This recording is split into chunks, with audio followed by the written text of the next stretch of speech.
Welcome back, everyone. So let's create these smoke nails. First, you're going to use some blossom gel and apply it to the entire nail.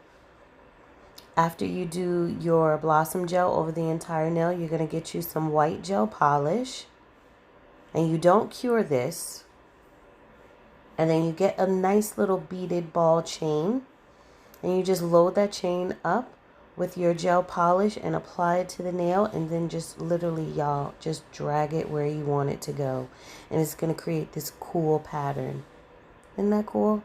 And now, because you added the blossom gel, what's going to happen is this pattern is going to expand to create that smoke look for you. So you just take your time and let it expand.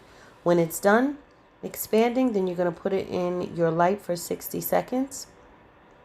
And then when it's done, what we're doing here is applying a matte top coat, because we are going to add some color to this. So apply your matte top coat and cure it for 60 seconds. Once it's done, now we're going to take our neon fusion inks from Glitz Accessories and such and just add that color wherever you want. There's no rhyme or reason to this part. You add whatever color you want to add first. Add one color on top, one color on bottom, or you could just do one color period. But to give it that nice gradient look, I wanted to add two colors, so I just added some of the neon purple on the top, and then the pink in between, and just layered the colors until I got the depth that I was looking for. And then after we do this part right here, and you get the color all the way that you want it to, nice and gradient, have that nice blended look. Then we're going to go in, wait for that to dry a little bit, and then we're going to go in with our crystal clear.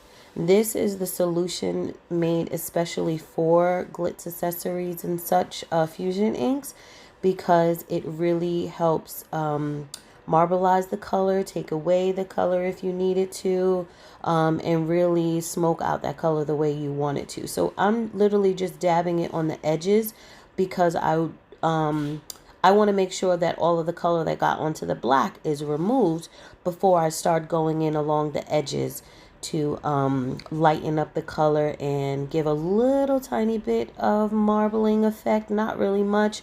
Really wanted a smoky type of effect. And you know, with smoke, you have some layers of the smoke that looks thicker than others. So that's why we're just doing it along the edges. We're not really going into the body of the nail or on top of the color. So once you have this the way that you want it, now you're going to let that dry and then apply your top coat of choice, whether shiny or matte. And today we chose to do shiny top coat because I just thought it was going to look beautiful to have this design nice and shiny. And once you add your top coat, you're going to cure this for 60 seconds again. And then voila, you're done. Look how beautiful that looks. Nice and smoky and cloudy. Hope you guys enjoyed. Till my next live. Talk to you later.